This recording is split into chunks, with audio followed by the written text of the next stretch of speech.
Hi folks! So today we are looking at the eye, and one of the things that I think particularly useful to be able to do is to kind of fiddle with a virtual eyeball.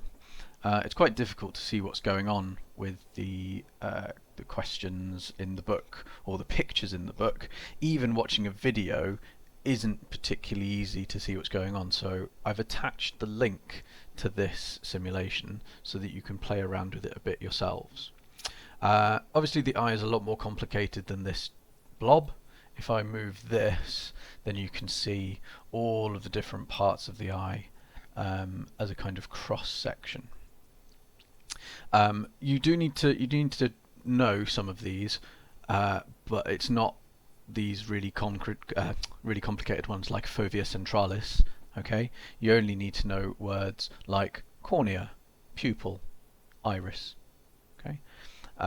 But that's one of the activities that you've got in the rest of the Show My Homework. This is focusing on this simulation. So the simplified eyeball looks like this. The only things that we're really interested in are this lens and the retina.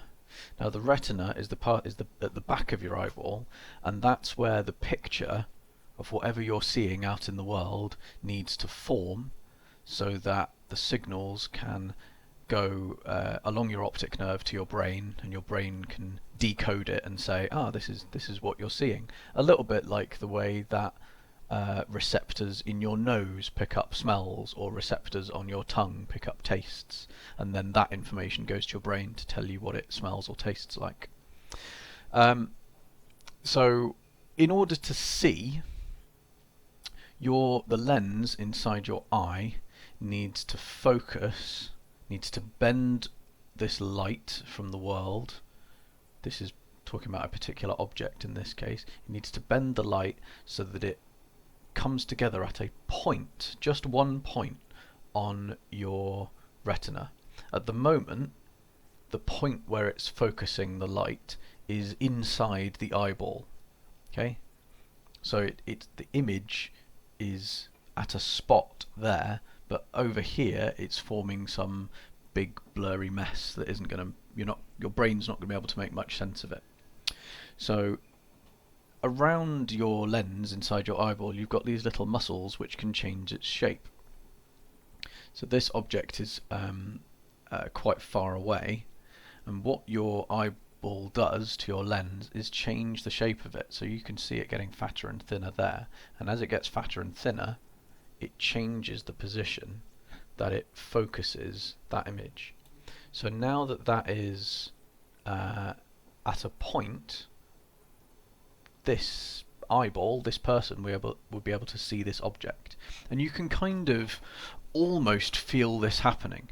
If you stand somewhere, so you've got a wall, maybe with a painting or a poster, something with detail, so not just a blank wall, on the opposite side of the room, and put your hand, I don't know, about a foot away, so a 30 centimeter ruler length away from your face. If you look at your hand, but try and think about the painting or the picture in the distance on the wall, you should be able to realize that the painting or the picture is blurry. If you then change your focus to look at the painting, but kind of think about your hand without looking directly at it, your hand should be blurry as well. And if you go back and forth between the two, you should kind of feel your eyes adjusting to that change in the distance that they're having to look, and that is the kind of delay as your lens goes from that to that and back and forth.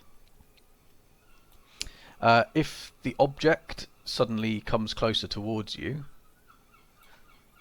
then we've not got a point on our retina anymore. We've not got a point on the back of our eyeball, so our lens changes shape until we've got that point again, and then we can see the object sensibly.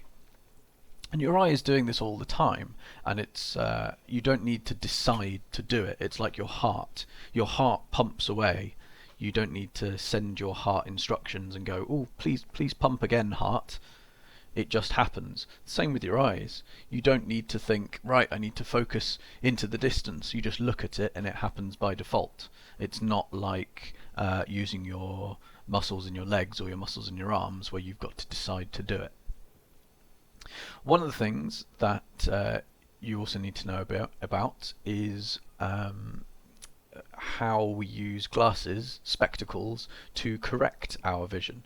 So let's say, for instance, that we've got this person who is nearsighted.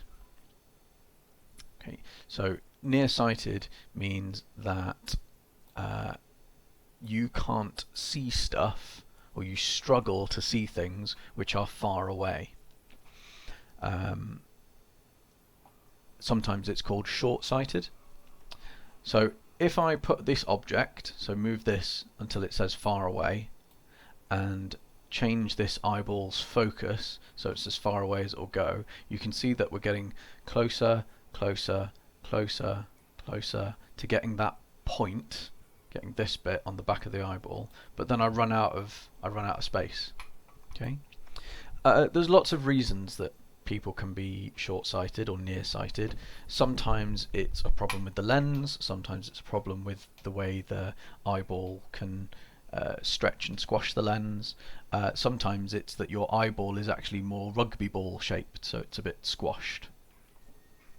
The reason why doesn't really matter. What matters is that everything is going to look a little bit blurry to this person when they try and look at stuff which is far away. This is the kind of vision correction that I need. So I am nearsighted, I am short-sighted. But it doesn't mean that I'd live my life wandering around finding everything blurry. I can wear glasses to help my eyes out.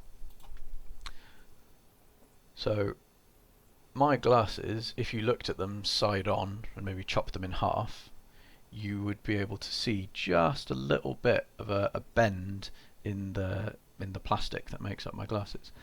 This is a concave lens, and it is making it possible for me to focus. See, when I add that lens, the light is then focused at the point on my retina, so I can actually see whatever this object is. When I take my glasses off, it looks blurry again because it's not focused on that point. Glasses on, it looks sensible again. The opposite of that is someone who is far-sighted. So that means they find it easy to see stuff which is far away, but if something comes closer, so here we go, we've got the object moving closer and closer and closer and closer and closer, it's now blurry. Now, what some people will do is they can move the object further away. So you'll sometimes see people who are far-sighted, if they're trying to read something, it looks a little bit strange because they will hold it further away from themselves, whereas normally if you're trying to make sense of something you hold it closer to your eyes. But because they've got whatever issue with their eyes, maybe they're a different shape or whatever, when they have something nearby, when they have something close to their eyes, it's not quite focused. But again, you can get glasses that correct that and help them out as well. So now we've got this convex lens, and you can see that the point is focused, so the point has come together on the retina. So that's now going to look not blurry anymore. Take them away. It's now not at a point, it's spread out a bit, so it's going to look blurry. So have a bit of a play with this. Probably keeping it on normal vision while you're playing with it is the best thing to do, and just, you know, move the object somewhere and then see what you need to do to the lens to make it focus. There we go. Move it a little bit closer. What does the lens need to do? Oh, we've got to do that, and so on and so on. There are a few more tasks on Show My Homework assignment, so have a look at those. But yeah, do make use of this this simulation. It is very useful.